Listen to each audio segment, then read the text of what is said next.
여러분들, 예수 믿으면 지옥 가지 않고 천국 갑니다. 천국은 아름다운 곳입니다. 이 땅과 비교될 수 없는 곳입니다. 여러분들, 그 천국을 우리는 소망. 로마서 5장 8절에 보면 우리가 아직 죄인 되었을 때 그리스도께서 우리를 위하여 죽으심으로 하나님께서 우리에 대한 자기의 사랑을 확증하셨느니라 했어요. 하나님이 우리를 사랑하시는데 말로만 사랑하지 않으셨어요. 얼마나 사랑하시는가. 실제로 당신 자신의 생명을 십자가에서 죽이심으로 우리를 얼마만큼 사랑하시는지 중요하신 거예요. 내가 이만큼 두 팔, 양팔에 로마 병정이 그 굵은 못으로 양팔을 박아서, 이 뜻은 뭡니까? 이렇게 너를, 이만큼 내가 너를 사랑한다. 죽기까지 내가 너를 사랑한다. 설명해 주신 겁니다. 요한복음 6장 40절에 보면 아버지의 뜻은, 하나님 아버지의 뜻, 아들을 보고 예수를 보고 믿자마다 영생을 얻는 이것이니 마지막 날에 내가 이를 다시 살리리라 하시니라. 여러분들, 그렇기 때문에 장모님의 마지막 그 모습은 일부 예배 때 노영기 형제가 기도를 시하면서 하늘사로서 도와주러 장모님에게 갔었고 위로하러 가는데 내가 위로를 받았습니다. 이 위로를 난 평생 잊지 못하겠습니다. 떠나는 분이 위로하는 게 그렇지 아니에요. 왜 그렇습니까? 안에 그리스도가 계시니까. 이것은 가능한 것입니다. 증명을 해 주셔야 됩니다. 증명입니다. 하나님의 소원은 이 모든 사람이 한 사람도 예외 없이 모두 이 동정녀 탄생이 하신 이 예수님을 믿고 구원을 받아 나중 다 천국 가는 것이 하나님의 소원이에요. 아니, 마지막에 우리 장모님의 얼굴을 잊지 못해요. 찬양을 같이 불렀어요. 내 영혼이 은총 입어. 그리고 지금까지 지내온, 이걸 너무 이분이 좋아하시죠. 주의 크신 은혜라. 같이 주님을 찬양했어요. 그런 가운데 갑자기 방 안에는 환해지는 걸 체험했어요. 방 안에 하나님의 은혜가 가득합니다. 여러분들 누구를 사랑하면 그 사랑이 전해지잖아요. 그 웜한 그 있잖아요. 왜? 교회가 차가운 교회가 있고 어떤 때는 하나님의 사랑으로 충만하면 웜해지잖아요. 그와 똑같습니다. 웜해지며 그냥 내 눈을 비볐어요. 너무 환해서. 근데 어머님의 얼굴이 환한 거예요. 그러면서 웃어요. 하늘을 보고 막 웃어요. 하고 돌아가셨어요. 예. 그 얼굴을 보면 지금 보고 계신 거예요. 이분은. 이게 축복입니다.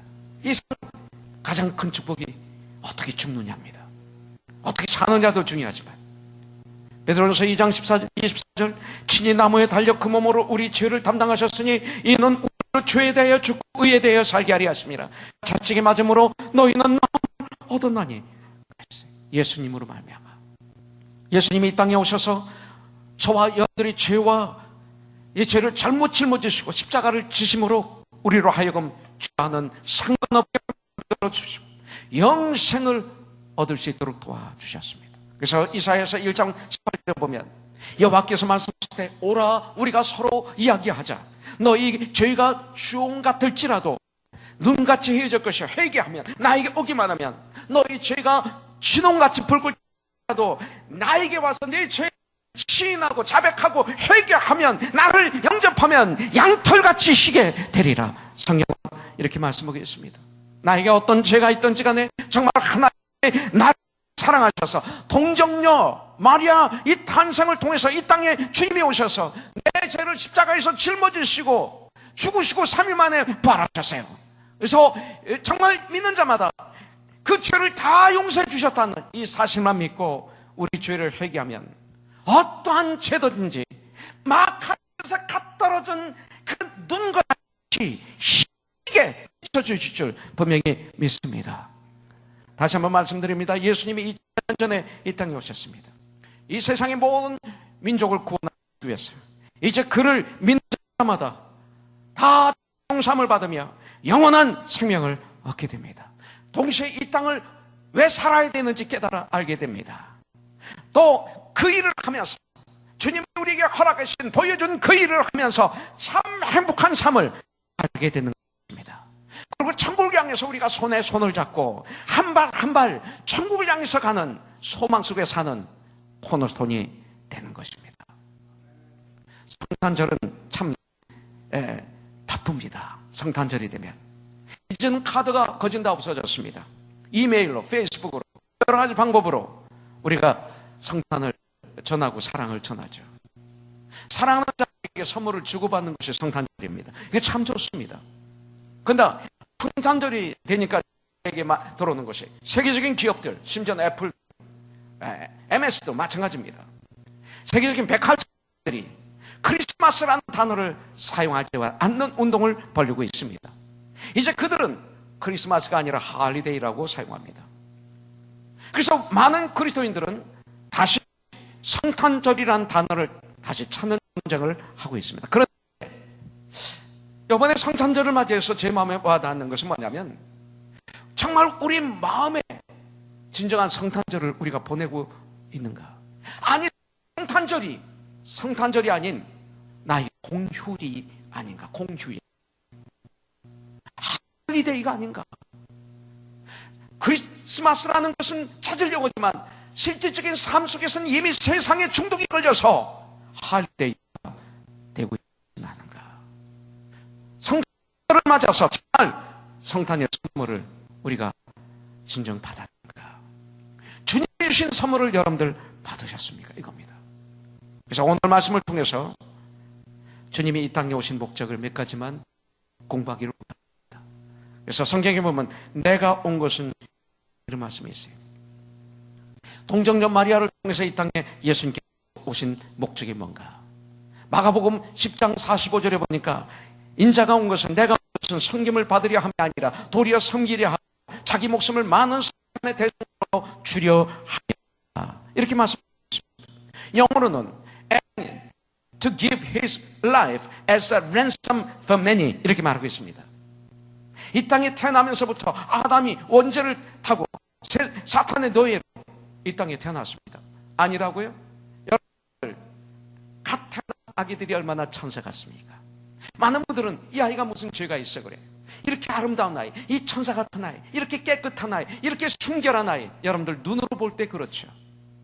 아이처럼 죄 덩어리가 어디 있습니까? 아기는 절대로 남을 배려하지 못합니다. 아기는 이웃을 돕지를 못합니다. 아기는 자기밖에 모릅니다. 엄마가 아무리 아파도 관계없습니다. 아기는요, 이기적입니다. 자기 위주입니다. 배고프면 울고, 소변 마릴 때 울고, 대변 마릴 때 울고, 아무데나 싸우고, 때 없이 울고, 때 없이 달라고 그러고, 이게 악입니다. 얼굴은 천사 같은데 안은 미안하지만 마귀입니다. 타임부터 인간은 그런 것입니다. 인간은 선한 사람이 없습니다. 인간은 죄인으로 태어났습니다. 죄로 태어난 것입니다. 지옥에 갈 수밖에 없는 운명을 가지고, 죄 사망이잖아요. 죄 때문에 죽음이란 질병이 온 것입니다. 이때 태어난 것입니다. 그런데 감사한 것은 하나님이 오늘 말씀하십니다. 내가 인간의 모습으로 이 땅에 온 것은 너희 죄인들을 사탄의 손에서 해방시켜주기 위해서, 그 죄값을, 몸값을 지불하기 위해서 내가 왔다. 우리를 죄에서 해방시켜 주시기 위해서 오신 것입니다. 죄에서 해방돼야 됩니다. 죄에서 자유함을 누려야 됩니다. 영어로 랜섬이라는 단어는 제가 찾아보니까 어떤 사람이 유괴당했을 때 대신 몸값을 지불하고 그 유괴당한 사람을 다시 찾아오는 것, 이것이 바로 랜섬머니라고 그럽니다. 바로 우리 예수님이 우리를 사탄의 손에서 해방시켜주기 위해서 몸값을 대신 생명으로 지불해 주신 사실, 랜섬입니다. 이것을 우리가 믿어야 됩니다. 그때 우리는 죄에서 자유함을, 해방을 받게 되는 거죠. 주님께서 우리에게 주시는 첫 번째 크리스마스 성탄의 선물은 바로 이것이 되어야 됩니다. 요한복음 8장 36절에 보면, 그러므로 아들이 예수가 너희를 자유롭게 하면 너희가 참으로 자유로우리라. 예수님만이 우리에게 자유를 선포할 수 있어요. 우리에게 자유를 주실 수가 있어요. 세상의 모든 죄악의 공포에서, 죄악의 두려움에서, 죄악의 형벌에서, 사탄의 쇠사슬에서 우리가 완전히 해방받게 되는 줄 믿으시기를 주님의 이름으로 축복합니다. 사람들, 주님의 말씀을 듣는 가운데, 주님의 말씀을 읽는 가운데, 예배를 드리는 가운데 내 마음에 지은 죄 때문에 그렇게 고통하며 회개하며 눈물을 흘려본 적이 있습니까? 여러분들, 정말 이 눈물로 마음이 아파서 고통스러워서 어찌할 줄 모르고 고통하던 그 눈물이 주님의 보혈의 피로 나의 죄가 찢어지면서 기쁨의 눈물, 감사의 눈물, 은혜의 눈물로 변화되면서 찬양했던 그 기억이 여러분들에게 있었습니까? 선물입니다. 사랑하는 성도님들, 우리 성탄절을 맞기 전에 내가 아직도 죄 속에서 아직도 해나지 못하고 괴로워하고 그런 죄악의 노예로 고통당하는 분이 있다면 이 시간 하나님 앞에 시인하시고 회개하시면 오늘 여기서 약속하신 참 프리덤, 참 자유를 우리가 경험하게 될 줄 분명히 믿습니다. 이것이 선물입니다. 두 번째, 주님께서 이 땅에 오신 목적이 있습니다. 누가복음 19장 10절에 보면 인자가 온 것은, 내가 온 것은 잃어버린 자를 찾아 구원하려 하리라 말씀하고 있습니다. 우리에게 영생의 선물을 주시기 위해서 이 세상에 오셨습니다. 영생의 선물, eternal life, 영원한 생명, 죽지 않는, 죽음으로 끝나는 것이 아니라 우리에게는 영원한 생명이 있어요. 이거 믿어야 돼요. 이거 알아요. 우리는 죽음이 두렵지 않습니까? 그러나 우리는 죽음이 두렵지 않습니다. 영생의 선물을 받았기 때문에. 성탄 시즌의 선물들을 주고받습니다. 그런데 이것이 제일 중요합니다. 이것을 미스하면 인생은 실패입니다. 예수 그리스도께서 우리에게 주시기 위해서 가지고 오신 이 영생의 선물을 어느 누구도 미스하는 분이 없기를 주님의 이름으로 간절히 축원합니다. 여러분들 영생의 선물을 받아야 됩니다. 요한복음 1장 12절에 보면 영접하고 곧 그 이름을 믿는 자에게 하나님의 아들이 되는 권세를 주셨다고 그랬어요. 내 마음의 문을 열고 주님이 내 안에 들어오시는데 그냥 들어오시는 것이 아닙니다. 영생의 선물을 가지고 내 안에 들어오시는 거예요. 오늘 우리 마음의 문을 활용하십시오. 성탄의 목적이 뭡니까? 내가 온 것은 너에게 영생을 주러 왔노라. 근데 왜 안 받아요? 선물을 왜 안 받아요? 선물 주면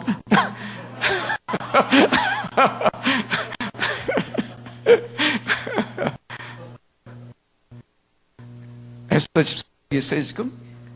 아빠가 그런 분이에요. 장준 집사 있죠? 손 들어보세요. 당연히 그런 분이야. 여러분들 그렇습니다. 받아야 됩니다.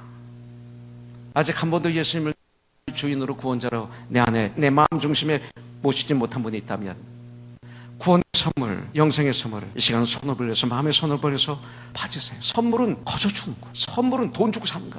선물은 거저 사랑하는 자에게 주는 거야. 내가 이번에 영준이 형제가 매년 성탄절 가까우면 배를 보내줘요. 그 스페셜한 배입니다. 이게 독특한 배인데 이거 이번에 먹기 힘들었어요. 꼭 저에게만 보내는 게 아니라 우리 장모님에게도 보냈어요. 이걸 지고 가려고 노력했는데 보기만 하고 들지 못했어요. 영준 형제를 수십 번 초청했어요. 근데 이상하게 못 갔어요. 마지막 단어 때 영준 형제 얘기한 거 아세요? 그렇게 보고 싶어 했어요. 배가 뒤에 비하인드에 있는 그 마음, 정성, 사랑, 전화가 왔어요. 목사님 받으셨어요? 못 받았어요. 제가 한 3번 받고 난 다음에 받더라고요. 얼마나 반가운지. 하나 먹을 때가 그 사랑 때문에 그냥 먹을 수가 없어요. 그렇게 썩 비싼 건 아닐 거예요. 그렇다고 싼 것도 아닐 거예요. 돈 많은 사람에게는 아무것도 아니에요. 돈 없는 사람에게는 비싼 거죠. 돈 얘기하는 게 아니라, 비싸고 싸고 얘기하는 게 아니라 마음이죠. 정성. 사람 못 먹었어요. 제대로. 하나 먹을 때마다 막 목이 메서 먹을 수가 없어요. 그 사랑. 선물은요, 사랑으로 주는 거. 그 사랑. 마음이거든. 주님이 우리를 너무나 사랑하셔서 지금 주려고 그래요. 받으셔요. 에베소서 2장 8절부터 9절에 보면 너희가 그 은혜를 인하여 믿음으로 말미암아 구원 얻었나니 이것이 너희에게서 난 것이 아니라 하나님의 선물이라. 이렇게 말씀했어요. 구원은 하나님의 선물이. 구원의 확신을 가져야 돼. 영생의 선물을 이번 성탄절에 다 받아야 돼요. 없으면 성탄이 우리에게 아무런 의미가 없어요. 연휴, 할리데이 뿐입니다. 하나님이 거저 주신 선물이에요. 여러분들을 위해서 선물을 주었는데도 여러분들이 받지 않으면 그것이 내 것이 아니에요. 며칠까지 우리 장모님의 얘기를 저는 할 것입니다. 그리고 또 다른 형제자매들의 간증을 또 하게 되겠죠. 하나님이 신치 않습니까? 저는 우리 장모님이 폐암으로 그렇게 고통스러운 그 아픔에 계시지만 그 입에서 감사. 이런 나 같은 구원하기 위해서 예수님이 이 땅에 오시고 감사합니다. 이런 좋은 집을 주셔서 감사합니다. 이렇게 맑은 공기 주셔서 막 병상에 누워서 계속 감사하시는 거예요. 계속. 가면 우리에겐 불평이 있을 수가 없어요. 이분은 누워서 감사합니다. 하루 종일 누워 계신 분. 예수를 영접하고 나면 감사가 넘칩니다. 배 하나 가지고도 감사가 넘치는 예수님은 생명을 우리한테 주셨어요. 선물을 받는데도 받지 않을 것이 아닙니다. 그렇기 때문에 오늘 우리는 믿음으로 마음의 문을 열고 예수님을 구원의 선물을 예수님을 받아들이십시오. 이 귀한 구원의 선물 간절히 받아들이시기 바라겠습니다. 아직까지 예수님을 내 마음속에 영접하지 않은 분들이 있다면 우리 시간 예수님을 내 마음속에 영접하는 이런 축복이 있기를 주님의 이름으로 축복합니다. 네가 마음으로 믿어 의의 이름 예수님을 믿어 네가 입으로 시인하여 예수는 나의 구원자이시고 나의 주인입니다. 시인함으로 말미암아 우리가 네가 마음으로 믿어 의에 이르고 입으로 시인하여 구원에 이르렀다고 성경은 말하고 있습니다. 오늘 마음으로 믿고 입으로 시인하십시오. 자, 요한복음 10장 10절에 보면 도둑이 오는 것은 도둑질하고 죽이고 멸망시키려는 군요 내가 온 것은 양으로 생명을 얻게 하고 더 풍성히 얻게 하려는 것이라. 예수님이 이 땅에 오신 것, 내가 온 것은 양으로 구원받은 하나님의 사람들로 생명을 얻을 뿐만 아니라 이 땅에서 더 풍성히 얻게 하려 하는 것이다. 더 풍성하게 살 수 있게 하시기 위해서 주님이 이 땅에 오신 것입니다. Abundant life, abundant joy. abundant라는 이 말은 차고 넘친다는 뜻입니다. 넘치는 것입니다. 기쁨도 넘치고 축복도 넘치고 감사도 넘치는 이런 삶을 하나님이 우리에게 주셔서 예수님이 이 땅에 오셨는데 이 예수님을 믿는 우리들 이런 기쁨이 있습니까? 우리에게 이런 기쁨이 우리 마음속에 있습니까? 성탄 찬양 중에 노엘이 있어요. 노엘. 초대교회 믿음의 선배들은 만나면 노엘이라고 인사했다고 그래요. 이 노엘의 뜻은 Now all is well 이런 뜻입니다. 지금 모든 게 오케이야. 항상 오케이야. 왜? 예수님이 나와 함께 하시기 때문에. 십자가에 잡혀서 고문을 당하고 감옥에 갇히고 예수 믿는다는 것 때문에 재산을 뺏기고 가정에서 호적이 파이고 엄청난 환난과 고난이 있는데 노엘이라고 하는 거지. Now all is well. 모든 게 괜찮아. 예수님이 나와 함께 하시기 때문에. 난 죽으면 천국이야. 이 땅에서 풍성한 삶. 평화의 주님이, 기쁨의 주님이 내 안에 주인으로 구원하고 계시니 이런 강에서 서로 인사했어. 노엘. 우리 마음속에 기쁨이 넘치는 이런 삶을 사시기를 주님의 이름으로 축복합니다. 여러분들 얼굴에 왜 화장해? 왜 좋은 옷을 입어요? 행복하기 위해서 입는 거예요. 기쁘기 위해서 입는 거예요. 그런데 주님이 주신 이 기쁨, abundant life, joy, 왜 이걸 뺏깁니까? 이거 뺏기지 마십시오. 근심, 걱정, 짜증, 불만, 분노 이런 것 때문에 얼굴이 찌그러진 것 오늘 성령의 다리미로 다리기를 주님 이름으로 축복합니다. 할렐루야. 다리세요. 다려야 돼요. 네. 아, 이렇게 웃으니까 얼마나 좋아요. 네. 이게 좋은, 이 깨끗한 웃음. 네. 얼마나 좋아요. 우리 젊은 부부들에게 특별히 말합니다. 우리 생명 하나밖에 없어요. 무슨 일이 우리에게 일어날지 몰라요. 젊다고 여러분들 오지 마세요. 자다가 하트택으로 이 땅을 떠날 수도 있어요. 미안합니다. 네, 미안합니다. 스트로크가 와서 우리가 불구될 수도 있어요. 정말입니다. 교통사고가 생겨서 엉뚱하게 사람이 나를 쳐서 죽을 수도 있습니다. 우린 모릅니다. 네. 이런 내일이 보장되지 않은 짧은 인생을 사는 우리들이 이 짧지만 귀한 인생인데 우리가 남을 시기하고 그 시간 평하고 질투하고 원망하고 그렇게 살면 안 됩니다. 풍성한 삶을 살아야 됩니다. 우리가 서로 주 안에서 아끼고 사랑하고 기뻐하고 즐거워하고 도와주고 그렇게 살아도 인생이 너무나 짧은데 우리 예수님의 오신 목적 중에 하나가 내가 온 것은 너에게 생명을 주되 그 생명이 철철 넘쳐 흐르도록 기쁨이 넘쳐 흐르고 감사가 넘쳐 흐르도록 하기 위해서 내가 왔노라. 그런 삶이 되십시오. 여러분들 그런 선물을 오늘 우리가 받으십시오. 우리가 가난에 동이 있어도 항상 우리 얼굴에 스마일 해피니스. 저는 우리 장모님을 총가는 그날까지 잊지 못할 것입니다. 그분의 그 큰 믿음, 그분의 그 위대한 믿음, 코너스톤입니다. 코너스톤에게 주신 위대한 믿음. 주 안에서 항상 기뻐하라. 내가 다시 말하노니 기뻐하라. Rejoice in the Lord always. I will say it again. Rejoice. 여러분들, 이 기쁨이 있기를 주님의 이름으로 축복합니다. 마지막으로 하나만 더 잠깐 보죠. 누가복음 12장 49절에 보면 내가 불을 던지러 왔노니 이 불 이미 붙었으면 내가 무엇을 원하리요? 이 불이 뭡니까? 성령의 불입니다. 성령의 불. 믿는 우리들에게 꼭 필요합니다. 예수님을 나의 구세주로 영접하면 성령이 내 안에 임하십니다. 그러나 그 임하신 성령 가지고는, 성령님만 가지고는 우리가 승리하는 삶을 살 수 없습니다. 성령의 능력을 체험해야 됩니다. 베드로가 예수님을 나의 구세주로, 나의 주인으로, 주는 그리스도의 살아계신 하나님이라고 분명히 시인하고 영접했습니다. 그것만 가지고는 예수님을 3번 부인할 수밖에 없었습니다. 오순절 마가다라 방에서 성령이 불같이 임하신 베드로는 그 다음 달라졌습니다. 이것을 지했다. 성령의 능력, 성령에 충만해질 때 우리 마음이 주님의 마음으로 뜨거워집니다. 성령의 불이 내 안에 올라탈 때 우리에게 주님의 권능이 임하여서 권능으로 살아가게 됩니다. 사도행전 1장 8절 말씀 그대로 supernatural 파워가 임하죠. 그러면 그 능력을 가지고 나가서 우리는 예수님의 증인의 삶을 살게 됩니다. 아무나 살 수 있는 것 아닙니다. 예수님을 전하는, 자랑하는 삶을 살게 됩니다. 나를 자랑하는 것이 아니라 나의 주 예수님을 때를 얻든지 못 얻든지 자랑하게 되어 있습니다. 전하게 되어 있습니다. 모든 영광을 주님께 올리는 삶을 사게 됩니다. 그런 사람 주위에는 환합니다. 주님을 영접하지 않으면 그 영혼이 불쌍해서 안타까워서 견딜 수가 없는 마음을 성령의 불이 임해야 됩니다. 우리가 오늘 성탄 선물로 하나님께 간구하십시오. 하나님, 내 마음을 성령의 불로 뜨겁게 하여 주시옵소서. 내 마음을 성령으로 충만하게 하여 주시옵소서. 이 성령 충만한 선물 주님은 주시기를 원하십니다.